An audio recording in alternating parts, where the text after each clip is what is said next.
ሰላም ጤና ይስጥልኝ ተከበራችሁ ተመልካች አድማጭ የቻናሌ ቤተሰብ ተከታታዮች ሸረሪና በድሮን ዛሬ ተጎብኝታለች። ከፍተኛ የህወሓት ታጣቂዎች ውድመት አስከትሏል። ይህን ጉዳዮችን ተነትናለን። ህወሓት አዲስ ህግ ዛሬ አጸድቋል። ሰኔ 1 2018 ዓመተ ምህረት የወጣው መረጃ በይፋ በትንታኔ ማስደምጣችሁ ይሆናል። ህወሓት እጅግ አስደንጋጭ ለትግራይ ወጣቶች መረጃ እያወጣ ይገኛል። በዛሬው ዕለት የድሮን እርምጃ በተሳካ ሁኔታ በሸረሪና ላይም ዶጋ መድጋ አድርጓቸዋል። ዛሬ ሰኔ 1 2018 ዓመተ ምህረት በሱዳን በኩል ሸረሪና አካባቢ የሚገኘው የህወሓት ታጣቂ ላይ የኢትዮጵያ አየር ኃይል ከቀኑ 5:45 ላይ በድሮን የማያዳግም እርምጃ መውሰዱን በይፋ አውጥቷል። በዚህም ከፍተኛ የተባለ የህወሓት ታጣቂዎች ዶጋ መድ እንደሆኑ የተገለጸው ይህ ጉዳይ ተጠናክሮ እየተወሰደ ይገኛል። በተለይ ካምፕ ያደረጋቸው ማሰልጠኛ ማስታጠቂያ ዋና የሚባሉትን የድሮን እንግዲህ እርምጃ እየወሰደ ይገኛል። በዚህም ከፍተኛ ኪሳራ እያስተናገደ የሚገኘው ከዚህ ጋር ተያይዞ ህወሓትም ሌላ አስደንጋጭ መረጃ እያወጣ ይገኛል። በተለይ ለትግራይ ወጣቶች እጅግ አስደንጋጭ መረጃ እየወጣ ነው የሚገኘው። በተለይ ከ50,000 እስከ 100,000 የሚደርስ ቅጣት መጣሉን ተመላክተው አሁን ላይ በትግራይ ክልል ሰፊ ወታደራዊ አፈሳ ምልመላ እየተካሄደ መሆኑን ዘግቧል። እድሜው አካሉ ብቃቱ እየፈቀደ ወደ ትግራይ ሰራዊት ለመቀላቀል ወይም ግንባር ለመሰለፍ እምቢተኛ ሆኖ የተገኘ ማንኛውም የትግራይ ተወላጅ ከ10,000 እስከ 50,000 ብር የሚደርስ ከፍተኛ የገንዘብ መዋጮ እንደሚቀጣ የትግራይ ሰራዊት ወይም ደግሞ ህወሓት አሳውቋል። ይህን የተላለፈ መቀጮ እንደሚጣልበትም በአሁን በዛሬው ዕለት ባወጣው መግለጫ ያስረዳን። ይህ ጉዳይ የህወሓት እንግዲህ የትግራይ ወጣቶችን ለማስጨረስ አልሞ እየሰራ ይገኛል። ስልጣን በኃይል ይዣለሁ፣ መፈንቅለ መንግስት አድርጌያለሁ በማለት በአንደኛ ኪሳራን እያስተናገደ በሌላኛ ደግሞ የትግራይ ወጣቶችን የእሳት ማብረጃ እያደረገ ይገኛል። ሰላም ለሀገራችን ያድርግ። ጦርነት አያዛልቅም፣ አይጠቅምም። ኢትዮጵያዊና ትውልደ ኢትዮጵያን ባለም ዳርቻ ያላችሁ ሁሉ ለሰላማችን ዘብ እንቁም። ጦረኝነት በየትኛውም አቅጣጫ አያዛልቅም። ዛሬ የድሮን የወሰደው ኦፐሬሽን ሸረሪና ተብሎ የሚታወቀው ዋና ካምፓቸው ዶጋ መድ ሆነው የትግራይ ወጣቶችን እያስጨረሰ ይገኛል። ሌላ አዲስ መረጃዎችም እየወጡ ይገኛሉ። በምዕራብ ጎንደር ዞን ሽንፋን አካባቢ የሚንቀሳቀሰውና የመሳይ ካሳ ሁለተኛ ኮር አድዋ ክፍለ ጦር ብሎ በሚጠራው ታጣቂ ስብስብ ውስጥ ከፍተኛ መሪ የነበረው መንግስቱ የተባለው ግለሰብ በሌላኛ ታጣቂ ቡድን መሪ በዮሐንስ ንጉሱ ታጣቂ እስከ ወዲያኛው አሰናብቶታል ተብሏል። የወጣው መረጃ በግልጽ እንደሚያሳየው እነዚህ በሁለቶች ሀሳብ ልዩነት ራሳቸውን ኮር ለይተው እንደነበረ የተመለከተው። በዚህም በዮሐንስ ንጉሱ የሚመራው ታጣቂ መንግስቱ የሚባለው እስከ ላይኛው አሰናብቶታል ማለት ነው።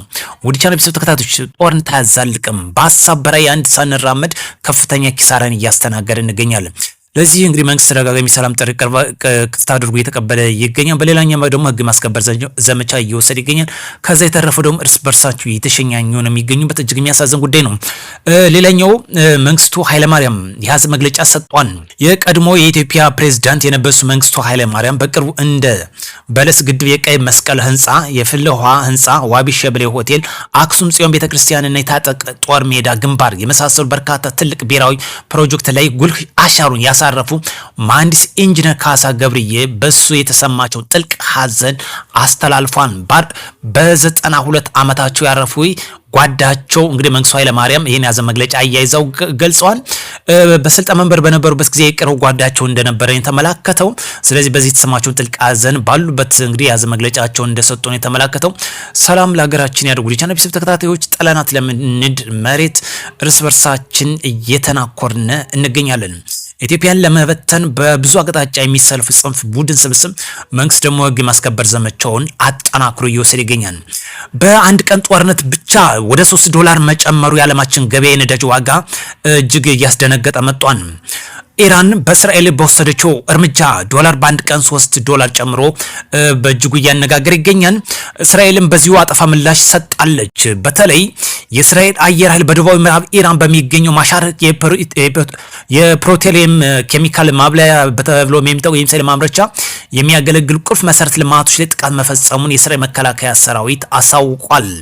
የመከላከያ ሰራዊት ባወጣው መግለጫ መሰረት ጥቃቱ የፈጸመው አስተማማኝና ትክክለኛ በሆነ የስለላ መረጃ ተመስርቶ መሆኑን ገልጿል። የተመታው የወደሙ ተቋማት የኢራን የጦር ኃይሎች ለጦር መሳሪያ ማምረቻ የሚሆን ጥሬ ዕቃዎች ለማዘጋጀት ነው ወደ ውጭ ለመላክ የሚጠቅም ቁልፍ ስትራቴጂ የሆነ ካምፕ መሆኑን ገልጿል። በዚህም የተያያዘ የነዳጅ ዋጋ የኢራንና የእስራኤል ግጭት ማገርሸት ተከትሎ የነዳጅ ዋጋ በእጅጉ መጨመሩ የተመለከተው ኢራን ትናንት በእስራኤል ላይ የፈጸመችው ጥቃት ለነዳጅ ዋጋ መጨመር ቀዳሚ ምክንያት መሆኑ ተገልጿል። በዚህም በርሜል ያጣራ ነዳጅ የሚሸጥ ከነበረው 93.41 ዶላር ወደ 96.24 ዶላር ከፍ ማለቱን የተረጋገጠው የነዳጅ ዋጋ ካለፈው መጋቢት ወር ጀምሮ በ50 በመቶ ጭማሪ አሳይቶ እንደነበር ተመላክቷል። ይሄ ጉዳዮችም አሁን በዚህ የሚቀጥል ከሆነ ሊንደር እንደሚችል ስጋታቸውን እየተነተኑ ይገኛሉ።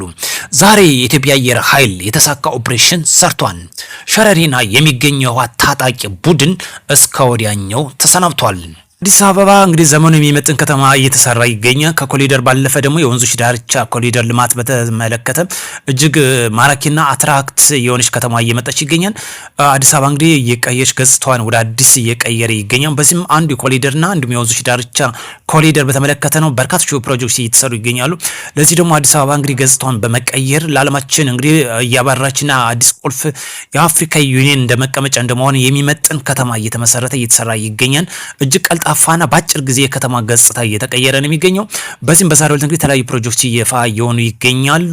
ፕሮጀክቶችም እጅግ ለከተማ ገጽታ የሚመጥኖች እየተሰሩ ገና የሚሰሩ አሉ ማለት ነው።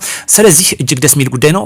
ይህም ተጠናክሮ ቀጥሎ በክልል ከተሞች የሚገኙ ኮሪደር ልማትም እንደቀጠለ ነው። እንግዲህ የዋና ክልል ከተሞች ከአማራ ክልል እንደ ባህር ዳር ያሉትን ጨምሮ እንደ ሐዋሳ ያሉትን ደቡብ ክልሎች እንዲሁ ሌሎችን ጨምሮ ማለት ነው ኮሪደር ልማት እንደቀጠለ ነው። ነገር ግን ከመቀሌ ከተማ ውጭ ይሄ ደግሞ የሚያመላክተው ህወሓት አያለማ አያስለማ ጦርነት ብቻ በየዕለቱ የሚጎስም ነጋሪት የሚያሰማ የሆነ ጽንፍ ዞ የሚንቀሳቀስ ቡድን ነው።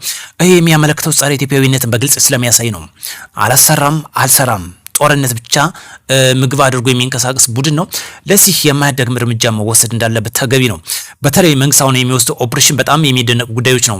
ዋና ታርጌት እያደረጋቸውን ካምፖችን እያንኮታኮተው ይገኛል። በዛሬው ዕለት እንግዲህ በተለይ 5 ሰዓት ከ45 ደቂቃ ላይ የተወሰደው የድሮን ኦፕሬሽን ሸረሪና ተብሎ የሚታወቀው ከዚህ በፊትም የዋና ቁልፍ ስትራቴጂ አድርጎ ሲንቀሳቀስበት የነበረው ከሱዳን ጋር የሚንቀሳቀስበት ስትራቴጂ ቦታ ናት። ይህም በተጠና መልኩ ነው መንግስት የወሰደው ኦፕሬሽን። እጅግ ደስ የሚል ጉዳይ ነው። ጦርነት አያዛልቅም፣ አይጠቅምም። ሰላም ለሀገራችን ያድርግ። መልካም ምሽት እንዲሆንላችሁ መላ ኢትዮጵያውያን እመኛለሁኝ። ለጦርነት እጃችን እንሰብስብ፣ አይጠቅምም። ለሀገራችን የሚያስፈልጋት ልማትና ሰላም ብቻ ነው። ሆናችሁ ሰብስክራይብ፣ ላይክ፣ ሼር ማድረግ እንዳይረሳ። ቤተሰብ የሆናችሁም ደግሞ ላይክ አድርጋችሁ ብትጀምሩ መልካም ነው እንላለን። መልካም ምሽት እንዲሆንላችሁ ከወዲሁ ተመኘው።